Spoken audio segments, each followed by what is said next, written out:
Hozir men sizlarga hayotiy tajribamdan kelib chiqqan holda bir narsani aytib bermoqchiman. Men hayotda ko'p qiynalgan ayolman.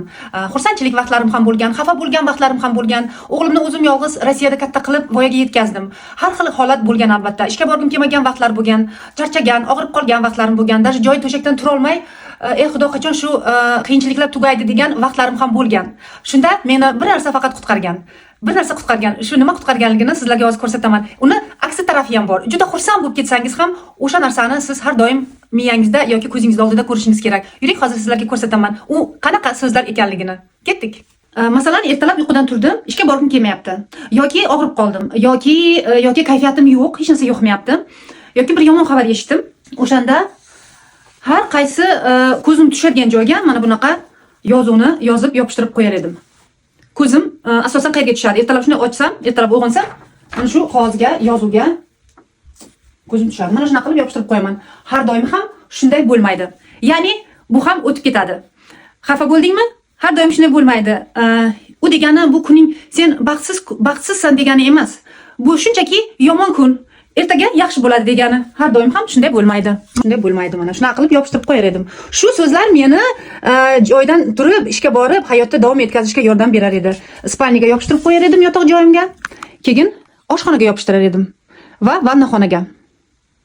Vannaga kirib ketayotib, kayfiyatim bo'lmasa, shuni eshik ochishni oldin, shuni ko'raman shuni yozuvdi. Mana. Har doim ham shunday bo'lmaydi. Shu so'zlarda katta sir bor, azizlarim. Katta sir bor. Bunda ham bir sir bor deganda shu so'zlarda sir bor. Yuring oshxonaga, keyin oshxonaga yopishtirardim. Yuvinib bo'lganimdan keyin oshxonaga kirib, choy ichgani kirsam, oshxonaga ham mana shunaqa narsalar yopishtirib qo'yar edim. Shu esimga tushib ketib, sizlar bilan bo'lishim keldi. Mana. Har doim ham shunaqa bo'lmaydi.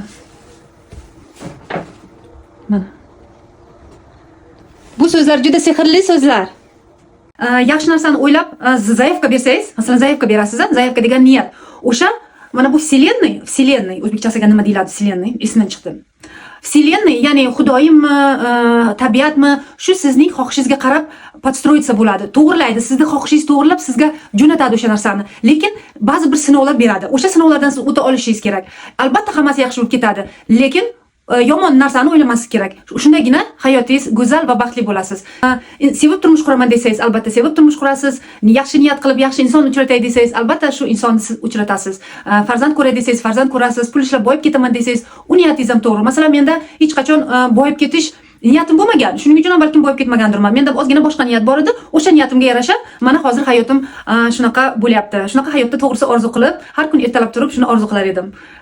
Xudoyim hammani eshitadi, vселенная всех слышит. Endi hamma o'zini tilida gapiradi. Masalan, men vселенная deyman, chunki deganda shu kosmosga signal jo'natsang, seni albatta eshitadi niyatingni. Yaxshi niyat qilaylik, bir-birimizga mehribon bo'laylik, bir-birimizni hurmat qilaylik. Men sizlarga va'da beraman, все будет как надо. Hammasi yaxshi bo'ladi. Ko'rishguncha. Yo'q, like bosing, podpiska bo'ling. Men YouTube'imni rivojlantirmoqchiman. Shuni niyat qildim. Million niyat qildim. Вот qachonlardir shu videomda eslaymiz. Shunaqa deganman shu gaplarimni. Million bo'lgan vaqti sizlar bilan yana sinab ko'ramiz. Qani, o'sha niyatim amalga oshdimi, yo'qmi? Shuning uchun iltimos menga yordam bering. Men ham sizlarga harakat qilaman sizlar uchun. Sizlar esa meni podдержкаларingiz, layklaringiz va kommentariyaringiz. Tschüss.